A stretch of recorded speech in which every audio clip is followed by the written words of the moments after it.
Hello friends, कैसे हो सब। तो आज हम करने जा रहे हैं एक नया टॉपिक। उसके क्वेश्चंस करेंगे प्रीवियस पेपर्स के। वेक्टर डिफरेंशिएशंस, डाइवर्जेंस, ग्रेडियंट और कर्ल, इससे जुड़े हुए जितने भी क्वेश्चंस हैं वो सब हम करेंगे। उसकी शॉर्टकट ट्रिक्स वगैरह भी देखेंगे। तो चलिए, मैंने आपको लेक्चर तो दे दिया था, करवा दिया था, ठीक है। फिर भी आपको एक बार फिर रिपीटेशन करवा देता हूँ कि क्या क्या जो हम करने वाले हैं उसको थोड़ा सा ना रिमाइंड करवा देता हूँ, ताकि आपको जो है ना करने में आसानी होगी, ठीक है। जैसे कि पहला मैं आपको बताता हूँ, जैसे हम वेलोसिटी निकाला करते थे, वेलोसिटी, जिसे वेग बोलते हैं हिंदी के अंदर, कोई अगर हिंदी वाला है तो। वेलोसिटी क्या होती थी, जैसे मान लीजिए कोई भी हमें वेक्टर गिवन है एफ, तो उसका first time derivative with respect to, जैसे टी निकालना है या विद रिस्पेक्ट टू जो भी दिया हो सकता है, वो है वेलोसिटी, ठीक है। सेकंड है एक्सेलरेशन। एक्सेलरेशन क्या होता है, इसका सेकंड टाइम डेरिवेटिव जब हम कर देते हैं, ठीक है, इसी का ही, तो उसे हम बोलते हैं एक्सेलरेशन। थर्ड नंबर पे हमारा जो आता है वो आता है डेल ऑपरेटर, जिसे हम डिफाइन करते थे। डेल इज इक्वल टू होता था जैसे आई करली by curly x, J curly by curly Y plus के करली बाय करली जेड, ठीक है। इसी के अंदर जब हम ग्रेडियंट निकाला करते थे, ठीक है, मतलब मोटे मोटे तौर पे मैं आपको ये सारी चीज़ें बता रहा हूँ। अगर आपको ब्रीफ के अंदर देखना है तो उस वीडियो को जाकर देख लेना, कोर्स के अंदर मैंने वीडियो डाली हुई है, उसमें आपको जो है ना पूरा कंप्लीटली डिटेल्ड के अंदर ये सब कुछ मैंने बताया हुआ, ठीक है। ग्रेडियंट होता है स्केलर पॉइंट फंक्शन का, ठीक है, हमेशा। तो ग्रेडियंट को ऐसे लिखा जाता है डेल डॉट एफ, ठीक है ना, डेल डॉट एफ। तो यहाँ पे आता है जैसे कि आई करली बाई करली एक्स, ऐसे सारे आ जाएंगे, इनटू में आ जाएगा एफ। तो यहाँ पे मेरा बन जाता है curly f upon curly x आई plus curly f upon curly Y j plus curly f upon curly z k. तो ये क्या है, एक प्रकार से वेक्टर क्वांटिटी या आई जे के साथ में आ रहा है। तो ये ग्रेडियंट जो होता है मेरा, मतलब कि डेल एफ, एफ मेरा है स्केलर, ठीक है, स्केलर, और ये मेरा है डेल, ठीक है। इन दोनों को मिला करके हमारी एक वेक्टर क्वांटिटी निकलती है, ठीक है। इसका भी बहुत महत्व है, कई बार डायरेक्ट क्वेश्चन भी पूछ लेता है इससे, ठीक है। और उसके बाद हम इसी के अंदर ही मैंने आपको बताया था कि स्केलर पॉइंट फंक्शन का जो ग्रेडियंट हम निकालते हैं, जो हमने ये वाला निकाला, एक स्केलर पॉइंट फंक्शन था एफ, ठीक है, उसका मैंने डेल लगा करके ग्रेडियंट निकाल दिया, ये वेक्टर फॉर्म में आ गया। ये हमेशा मैंने आपको बताया था, ये हमेशा सरफेस पे नॉर्मल वेक्टर होता है, ठीक है। ये जो भी आता है ना वेक्टर, ये उसके सरफेस पे नॉर्मल वेक्टर होता है, ठीक है। डिटेल के अंदर आप लेक्चर के अंदर जाके देख सकते हो, ठीक है। इस टाइप से भी डायरेक्ट कई बार क्वेश्चन पूछ लेता है, और क्वेश्चन आया भी हुआ है। नेक्स्ट हम चलते हैं नंबर 5 पे। नंबर 5 के अंदर हमारे पास आता है एक डायरेक्शनल डेरिवेटिव्स, मैंने आपको बताया था डायरेक्शनल डेरिवेटिव, मैं पूरा कंप्लीट नहीं लिख रहा, आप देख लेना, ठीक है। उसको मैंने आपको बताया था कि ग्रेड एफ निकाल दिया करो, और पॉइंट जो भी गिवन हो उस पॉइंट को पुट कर दिया करो, इनटू में जिस डायरेक्शन में दिया हो उस डायरेक्शन के साथ मल्टीप्लाई करवा के उसी का ही मैग्नीट्यूड निकाल दो। वो मेरा क्या होता है, डायरेक्शनल डेरिवेटिव, ठीक है, डायरेक्शनल डेरिवेटिव। तो ये आगे आगे क्वेश्चंस के अंदर सब कुछ आएगा, तो आपको क्लियर और भी ज़्यादा हो जाएगा। नेक्स्ट मेरा आता है यहाँ पे 6 नंबर पे, कंसेप्ट ऑफ डाइवर्जेंस, ठीक है। डाइवर्जेंस के अंदर वही सेम चीज़ है, वैसे तो DIV लिखा जाता है, ठीक है, इसे भी डेल डॉट एफ डालते हैं। तो अब आप बोलोगे यार ग्रेडियंट और इसमें क्या फ़र्क है। अब इसमें के अंदर जो एफ जो होता है ना, वो मेरा एक वेक्टर क्वांटिटी है, ये मेरी एक वेक्टर क्वांटिटी है, ठीक है।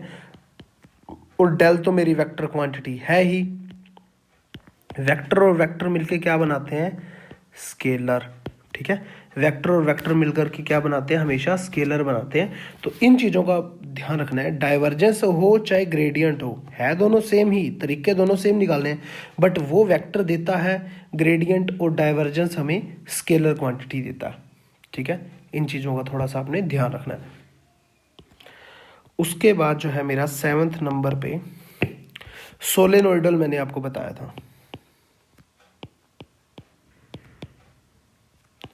सोलेनोइडल वेक्टर क्या होता है? जो डाइवर्जेंस हम निकालते हैं, डाइवर्जेंस ऑफ एफ, अगर वो जीरो है तो वो सोलेनोइडल है। नेक्स्ट हमारा जो कर्ल आएगा, कर्ल के बाद ई रोटेशनल भी मैं आपको बताऊंगा वो कैसे निकालते हैं। अब तक हम del co dot dot dot product लगा रहे थे, बट अब हम लगाएंगे क्रॉस। ठीक है, डेल क्रॉस एफ जो होता है वो मेरा होता है कर्ल। ठीक है ना, उसे हम बोलते हैं कर्ल। ये कर्ल का कंसेप्ट है। इसे हम निकालते हैं जैसे आई जे के।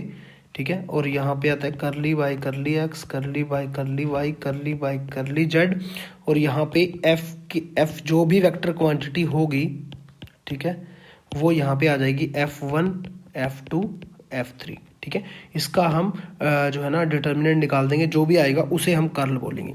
ऐसे ही कर्ल के साथ एक कंसेप्ट जुड़ा हुआ है ई रोटेशनल का। ठीक है ना, ई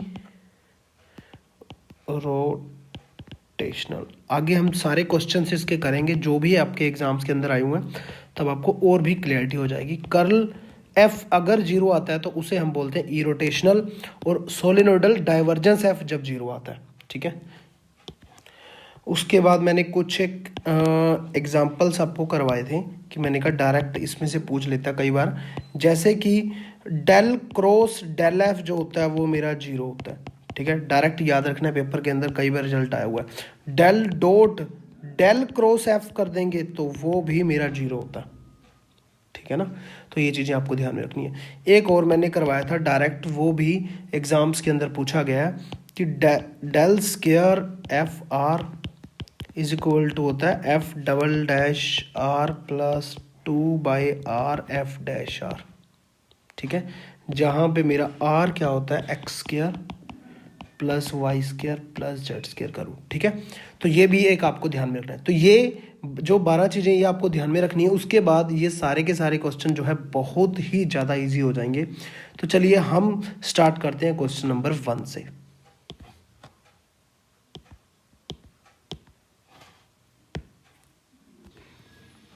तो फर्स्ट क्वेश्चन के अंदर देखिए, r इज इक्वल टू कुछ हमें वेक्टर क्वांटिटी दी गई है एंड a दिया गया कांस्टेंट वेक्टर। तो हमें क्या निकालना है? Curl r cross a। अभी हमने देखा कर्ल का कंसेप्ट। कर्ल क्या होता था, मैंने आपको अभी बताया था, कर्ल होता गया था डेल क्रॉस f। ठीक है, अब यहाँ पे f की जगह है r क्रॉस a। ठीक है ना, तो यहाँ पे हमें क्या निकालना है? r cross a। समझ आ रही है? ये f की जगह। तो सबसे पहले तो हमें ये निकालना पड़ेगा f constant vector, a constant vector है, तो मैंने a को मैंने मान लिया कि a1i plus a2j plus a3k, constant कोई भी वेक्टर मान लिया। तो ये भी एक क्रॉस के अंदर ही हमें निकालना है r क्रॉस a। तो क्रॉस हमें पता है कैसे निकालते हैं, i j के r के कोफिशिएंट x y और z, एक a वेक्टर के कोफिशिएंट a1 a2 a3। ठीक है, तो यहाँ पे ये डिटर्मिनेंट सोल्व करोगे तो मेरे पास आ जाएगा a3y माइनस a2zi। ठीक है, यहाँ पे आ जाएगा a1z माइनस a3xj, और यहाँ पे आ जाएगा a2x माइनस a1y के। ठीक है, अब हमें क्या निकालना है? Curl r cross a।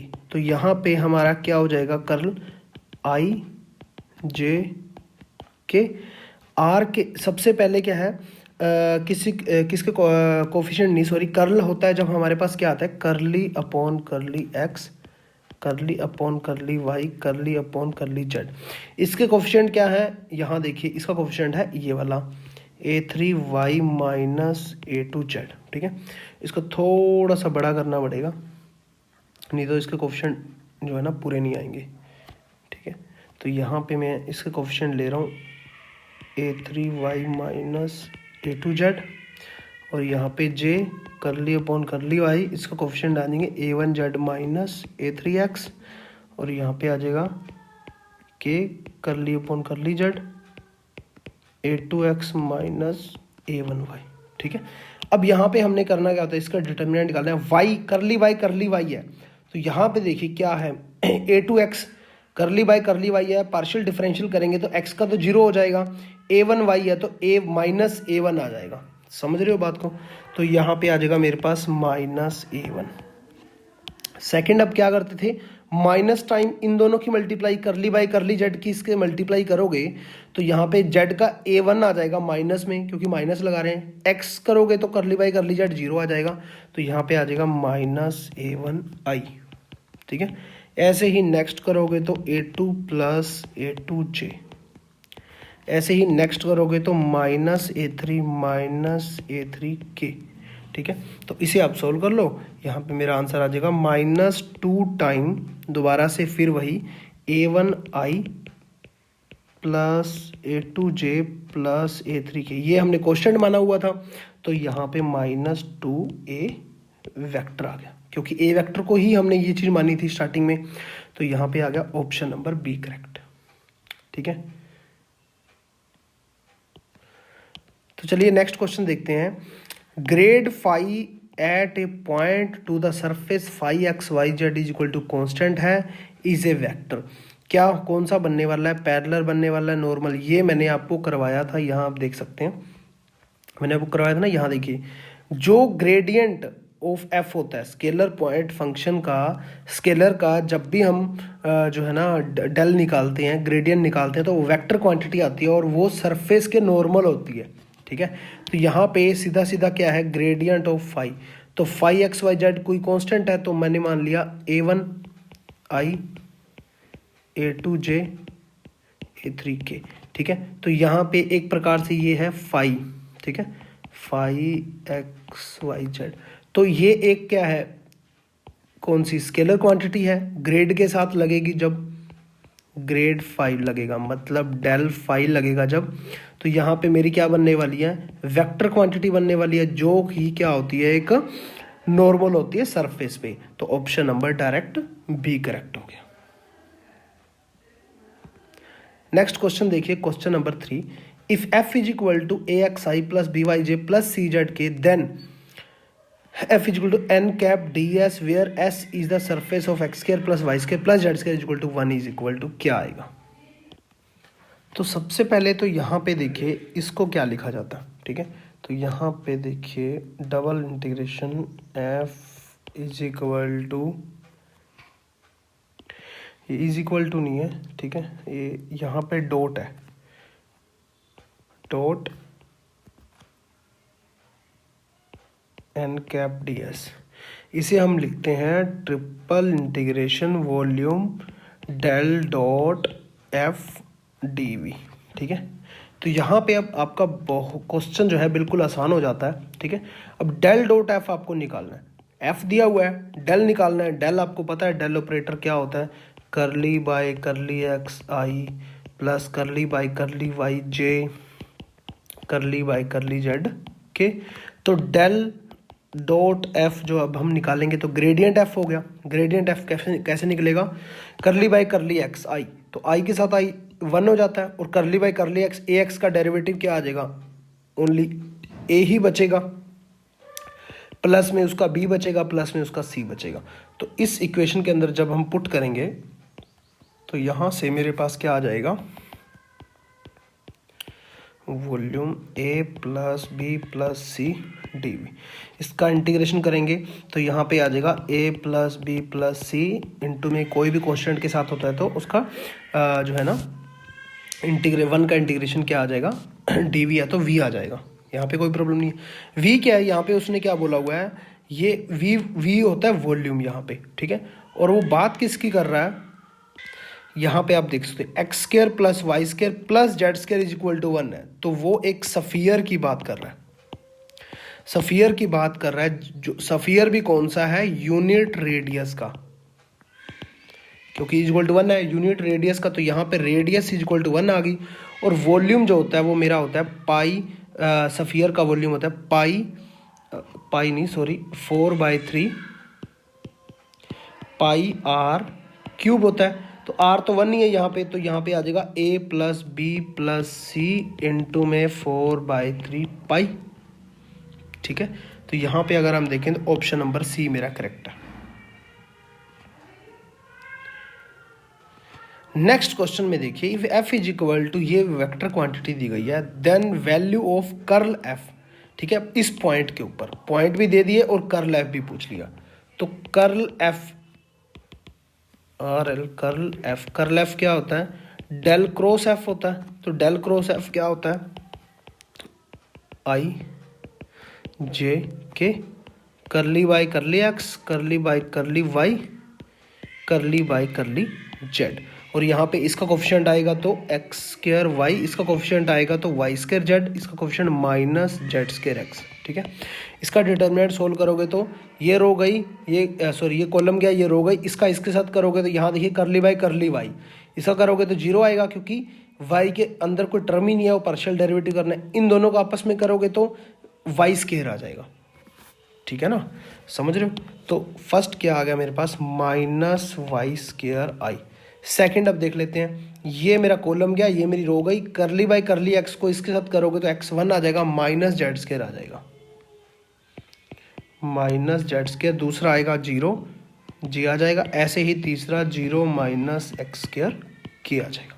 ठीक है, तो यहाँ पे ये मेरा आ गया माइनस वाई स्क्वायर आई प्लस जेड स्क्वायर जे माइनस एक्स स्क्वायर के। अब हमें ये तो हमने निकाल लिया, अब हमें पॉइंट पुट करने हैं, क्योंकि उसने उस पॉइंट के ऊपर बोला है 1 2 और 3, 1 2 3, 1 2 3 पुट कर दो। वाई क्या है, 2 है, 2 दूनी 4 माइनस 4 आई आ जाएगा। ठीक है, ऐसे ही 9j माइनस के। समझ गए बात को, कोई प्रॉब्लम नहीं है। तो यहाँ पे ऑप्शन नंबर फर्स्ट करेक्ट हो जाता है। नेक्स्ट क्वेश्चन देखिए, if R is equal to I cos N T plus J sign N T where N is constant T is variable, then the value of R dot D R by D T. अब यहाँ पे हमें r दिया हुआ है और r into D R by D T है। सबसे पहले तो हम क्या निकालेंगे, D R by D T with respect to t, इसका डेरिवेटिव कर दो। डेरिवेटिव करना सभी को आता है, ठीक है ना। तो इसका डेरिवेटिव करोगे तो यहाँ आप देख सकते हो रिस्पेक्ट टू t जब हम करेंगे माइनस आई साइन एन टी आ जाएगा, इंटू में n आ जाएगा, ठीक है ना। D R by D T हो रहा है। अब यहाँ पे भी ऐसे हो जाएगा, तो यहाँ पे minus N time sine N T I plus N cos N T J, sine का तो कोस ही होता है डायरेक्ट। अब हमें क्या करना है, R into D R by D T, ठीक है। अब आर मेरा क्या है, ये दिया हुआ, इन दोनों के आपस में मल्टीप्लाई करवा दो, ठीक है। तो आर मेरा है i cos N T plus J sign N t, into में क्या आ जाएगा minus n sin N T I plus N cos N T j. तो यहाँ पे अब देखिए ध्यान से, आई टाइम है, आई को आई से मल्टीप्लाई करो 1 आएगा, कोस एन टी इंटू में क्या आ जाएगा साइन एन टी, इंटू में माइनस का minus n into sin N t cos N t. Second j को जे से करोगे तो साइन एन टी है, कोस एन टी है और एन है, प्लस का क्या आ जाएगा N sin N t cos N T. तो दोनों कट के क्या आ जाएंगे जीरो। तो आंसर मेरा क्या आया, zero. Option number D correct है। नेक्स्ट देखिए, एक कण का प्रचालित समीकरण, मतलब एक कण का मतलब पार्टिकल का, एक पार्टिकल का इक्वेशंस, एक पार्टिकल की इक्वेशन मुझे दी गई है। विस्थापन मतलब डिस्प्लेसमेंट होता है, तब कण का वेग क्या होगा, वेग मतलब वेलोसिटी, ठीक है ना। वेलोसिटी पूछी गया। वेलोसिटी आपको पता ही है क्या होती है, कोई भी अगर एफ मुझे वेक्टर क्वांटिटी दी हो तो उसका जो है ना डेरिवेटिव कर देते हो हम, ठीक है ना, डेरिवेटिव कर देते हैं हम। अब आपको पता ही है, अब टी दिया हुआ है, मतलब साथ में टी दिया हुआ है तो विद रिस्पेक्ट टू टी आएगा क्योंकि टाइम दिया हुआ है। तो इसकी वेलोसिटी निकालनी है बस, और कुछ भी नहीं करना। तो x दिया गया है, y दिया गया है, z दिया गया है, बट बस विस्थापन का हमें थोड़ा सा आइडिया होना चाहिए कि उसका जो है डायरेक्ट फॉर्मूला क्या होता है। फॉर्मूला क्या, हम विस्थापन को कैसे लिखते हैं वो आपको पता ही होना चाहिए। विस्थापन मतलब कि डिस्प्लेसमेंट, ठीक है। डिस्प्लेसमेंट हमारे पास होता है एक्स आई plus Y j plus Z k. तो यहाँ से x मुझे e की पावर माइनस टी दिया गया है, y मुझे 2 cos t दिया गया है और z मुझे sin t दिया गया, ठीक है। d आ गया। अब मुझे वेलोसिटी निकालनी है, मतलब क्या है d अपॉन डी टी, ठीक है। इसका डेरिवेटिव माइनस e की पावर t आ जाएगा i, और यहाँ पे -2 टाइम कोस का हो जाएगा साइन टी जे, और यहाँ पे हो जाएगा प्लस का कोस टी के, ठीक है। तो ऑप्शन नंबर फर्स्ट ही मेरा करेक्ट हो गया, ठीक है, कोई प्रॉब्लम नहीं है। तो एक क्वेश्चन तो आसान से ही होते हैं, बस थोड़ा सा समझने की जरूरत है। थोड़ा सा टॉपिक ऐसे होता है ना कि हम ज़्यादा इस टॉपिक को सीरियस लेते नहीं है, तो हमें लगता है थोड़ा सा मुश्किल है, अदरवाइज मुश्किल होता नहीं है।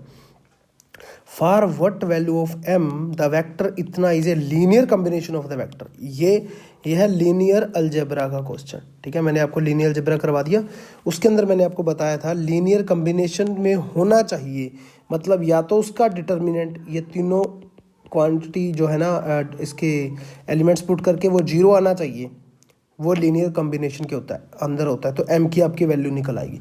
या मैंने आपको डायरेक्ट क्या बोला हुआ था कि पेपर में आप बैठे हो, जैसे m3 1 आ गया, उस यहाँ पे देखिए 3 2 और 1 है, और यहाँ पे है 2 1 और 0। तो यहाँ पे जो क्वांट m है, मतलब कुछ भी निकालना है, कांस्टेंट दिया गया है, कुछ भी या वेरिएबल दिया गया, उसे एक बार छोड़ दो, बाकी को देखो क्या कॉम्बिनेशन बन रहा है। तो यहाँ पे अगर मैं देखूँ, रेड से मैं लेता हूँ, 1 को 0 में ऐड करूँगा तो मेरा 1 आ रहा है, तो यहाँ 1 आ रहा है, ठीक है। और 2 को यहाँ पे 1 में ऐड करूँगा, सेकंड जो है ना एलिमेंट है, तो यहाँ पे 3 आ रहा है मेरा। तो इसका मतलब यहाँ पे 2 को 3 में ऐड करूँगा, जो भी आएगा मेरा क्या आएगा, 5 आएगा, तो वो m के इक्वल होना चाहिए, तभी वो क्या है लीनियर कॉम्बिनेशन में बनेगा। मतलब 2 की कॉम्बिनेशन तीसरे में चली गई तो ये एक लीनियर कॉम्बिनेशन में माना जाता है, ठीक है। अदरवाइज तो तीनों ही अगर कभी भी कोई 2 मिलाकर के तीसरा नहीं बनता तो लीनियर कॉम्बिनेशन नहीं होता, उसे लीनियर इंडिपेंडेंट बोलते हैं। इसे क्या बोलते हैं, लीनियरली डिपेंडेंट। तो डायरेक्ट m की वैल्यू क्या आ गई 5। ये एक तरीका है, बहुत ही आसान तरीका है। ऑप्शन नंबर सी करेक्ट हो गया। नेक्स्ट क्वेश्चन देखिए क्या है, if f is equal to gradient X cube plus Y cube plus Z cube minus 3xyz है, देन f क्या आएगा, ठीक है। तो यहाँ पे सिंपल अगर मैं बताऊँ इसको और भी आसान करने का तरीका क्या है, आपको पहले ऑप्शन देखने होंगे, ठीक है। स्मार्ट स्टूडेंट क्या करेंगे, ऑप्शन देखेंगे, सोलेनोइडल है, इरोटेशनल है, सोलेनोइडल इरोटेशनल है, नन ऑफ दी। सर ने बोला था सोलेनोइडल क्या होता है, डेल डॉट f अगर 0 आ जाए सोलेनोइडल होता है, ठीक है। और डेल क्रॉस f 0 आ जाए तो वो क्या होता है, ई रोटेशनल होता है। तो डॉट से तो 0 आने नहीं वाला, आपको पता ही चल रहा है, क्रॉस से देखते हैं। तो मैंने क्या किया, डेल क्रॉस f कर दिया, बोथ साइड डेल क्रॉस कर दिया, और ये है ग्रेडियंट, ठीक है। ग्रेडियंट क्या होता है, डेल डॉट f ही होता है, तो डेल डॉट एक प्रकार से ये है f, समझ आ रही है। ये सारे क्या है, f है, ये वाला सारा f है। तो यहाँ पे देखिए, अब मैंने आपको ये भी बताया था, मैं अभी आपको दिखाई देता हूँ, ठीक है। यहाँ आप देख सकते हैं लास्ट के अंदर मैंने आपको बताया था ना, ये देखिए del dot del cross f हो वो भी 0 होता है, और डेल क्रॉस डेल f हो वो भी 0 होता है, ठीक है ना। तो अब जो है आप यहाँ से अंदाज़ा लगा सकते हैं कि ये वाला जो, एक सेकेंड, यहाँ पे डेल क्रॉस आएगा ना, क्योंकि दोनों साइड डेल क्रॉस कर रहे हैं हम, del cross del dot f क्या आ जाएगा, 0 आ जाएगा, तो ये आ जाएगा 0। एक इसका मतलब क्या है, डेल क्रॉस f क्या आ गया 0, डेल क्रॉस f 0 आते ही आप क्या बोल सकते हो, ये इरोटेशनल है। देखो क्वेश्चन को सोल्व करने की नीड ही नहीं है, क्वेश्चन को सोल्व करना ही नहीं पड़ा, इतना आसान भी क्वेश्चन हो सकता है। सोचो, बस आपको क्या देखना था, थोड़ा सा माइंड लगाना था, ऑप्शन से जाना था, ठीक है। नेक्स्ट क्वेश्चन देखिए, a vector which is normal to the surface इतना एट पॉइंट इतना।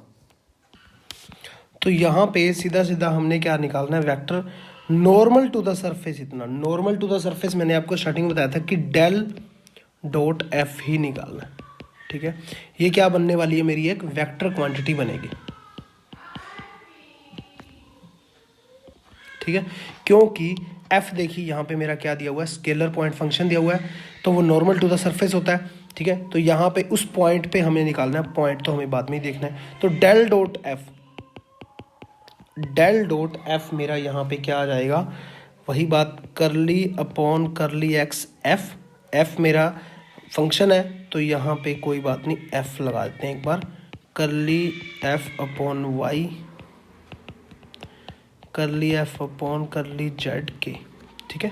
तो यहाँ पे एफ मेरा क्या है, फंक्शन है। तो यहाँ से देखूँ अगर मैं, एफ है मेरा X square minus X Y plus Y Z minus 5, ठीक है। अब इसका with respect to X partial derivative करना है। तो पार्शियल डेरिवेटिव जब विद रिस्पेक्ट टू एक्स करेंगे, यहाँ पे मैं निकाल के दिखा देता हूँ आपको, करली एफ अपॉन करली एक्स जब मैं करूँगा तो 2x माइनस वाई आ जाएगा, ठीक है। Curly f upon curly Y जब करूँगा तो माइनस एक्स प्लस जेड आ जाएगा। पार्शियल डेरिवेटिव है, ध्यान रखना, करली एफ अपॉन करली जेड है, इसमें गलती मत करना। जेड का क्या आ जाएगा, सिर्फ वाई ही आ जाएगा, ठीक है ना। तो इसके अंदर जब मैं पुट करूँगा तो यहाँ पे देखिए 2x माइनस वाई आई प्लस जेड माइनस एक्स जे प्लस वाई के। अब पॉइंट उसने बोले थे, ठीक है, पॉइंट उस पॉइंट पे निकालना है, तो उस पॉइंट को पुट कर दो यहाँ पे 1 2 3 पे, 1 2 3 पुट करो, तो यहाँ पे 2 माइनस 2 आई आ जाएगा, प्लस जे क्या है 3 माइनस 1 जे आ जाएगा, और यहाँ पे 2k आ जाएगा, ठीक है। तो यहाँ पे आया 2j प्लस 2k, 2 कॉमन भी ले सकते हो, बट ऑप्शन में 2j प्लस 2k है तो आंसर ही आ गया आपका, ठीक है। नेक्स्ट क्वेश्चन देखते हैं। देखिए कुछ लग सकते हैं आपको, यार ये क्वेश्चन कैसे हैं, थोड़े से अजीब से हैं, उटपटांग से हैं। जब आप वो वीडियोस देखोगे जो मैंने आपको कर्ल ग्रेडियंट की, ठीक है ना, वो सारी अच्छे से करवाई थी, उसमें क्या क्या होता है, उसके बाद जब क्वेश्चन लगाओगे, धीरे धीरे बार बार प्रैक्टिस करोगे, तो ये भी होने लगेंगे। और ये स्कोरिंग क्वेश्चंस होते हैं, ठीक है। इसमें ज़्यादा टाइम नहीं लगता, सोचना पड़ता है, कंसेप्ट क्लियर होना चाहिए, और आपके मार्क्स जो है ना पक्के हो जाते हैं इसके अंदर। तो इसलिए मैं बोलता हूँ कि ये टॉपिक छोड़ने वाले नहीं होते, ठीक है, इनको भी करके ही जाना होता है पेपर के अंदर।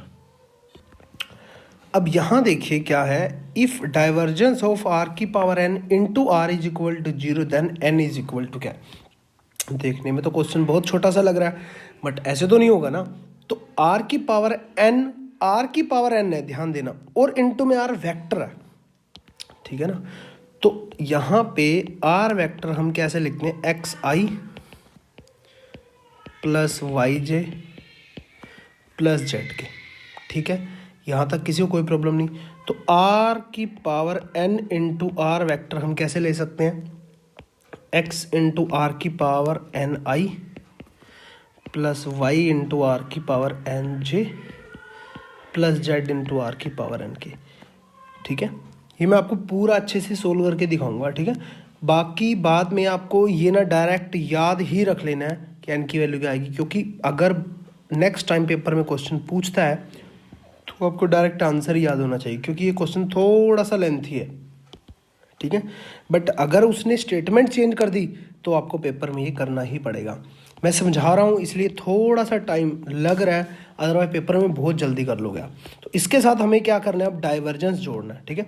डाइवर्जेंस मतलब डेल डॉट आर की पावर एन इंटू में आर वेक्टर, ठीक है। इसका मतलब क्या है, अगर मैं इसको अंदर वाले को एफ मान लूँ तो डेल डॉट एफ आ गया, मतलब करली बाई करली एक्स आई, उस टाइप से चलेगा ना, करली बाई करली एक्स, यहाँ पे आ जाएगा एफ मान रहा हूँ इसको मैं, ठीक है।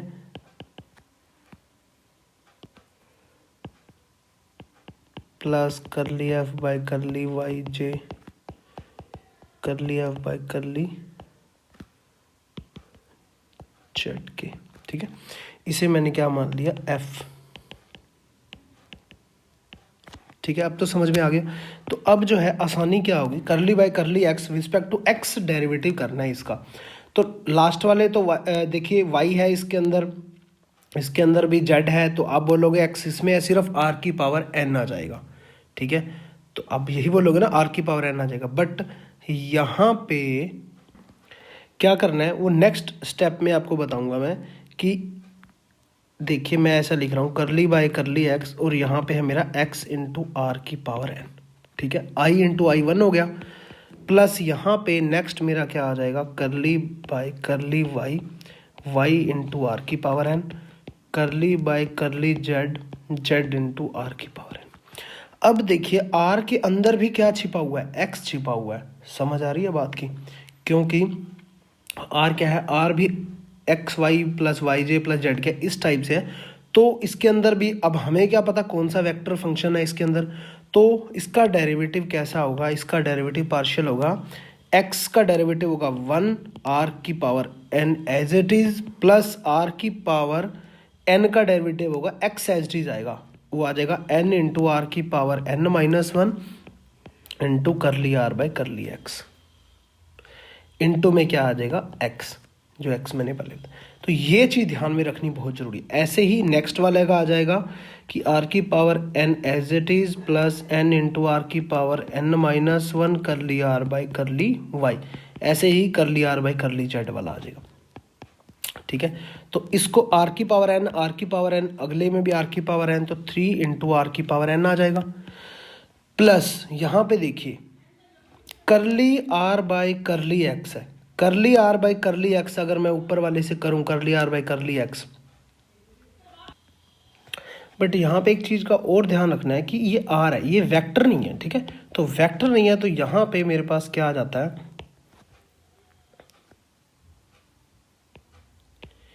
ये जो आर है, आर इज इक्वल टू हम क्या लिखते हैं, X square plus Y square plus Z square सारी का रूट।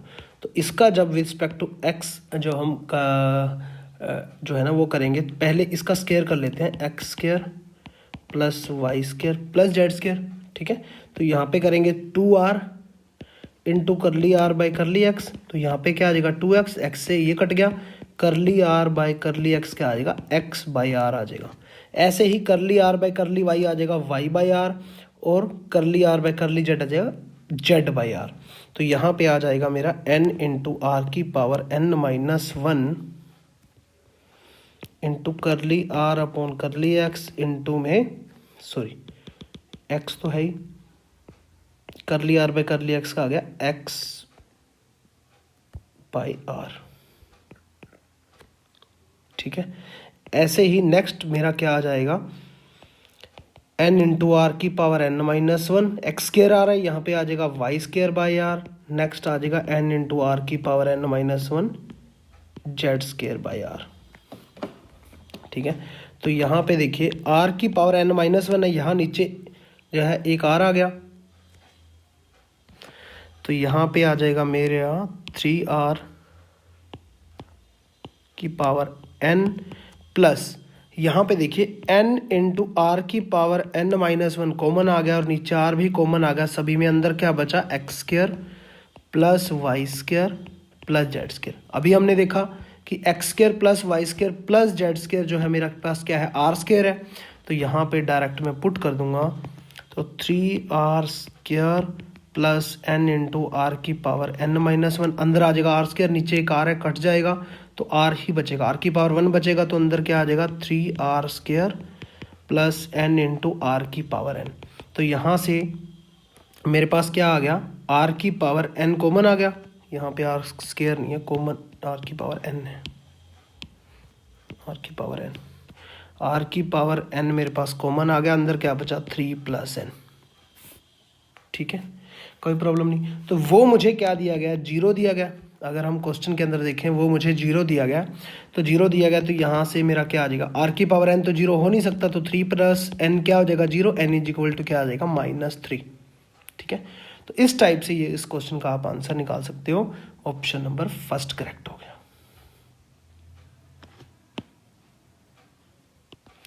तो चलिए नेक्स्ट जो क्वेश्चन होंगे इससे रिलेटेड जो हम नेक्स्ट लेक्चर के अंदर करेंगे। Thank you so much.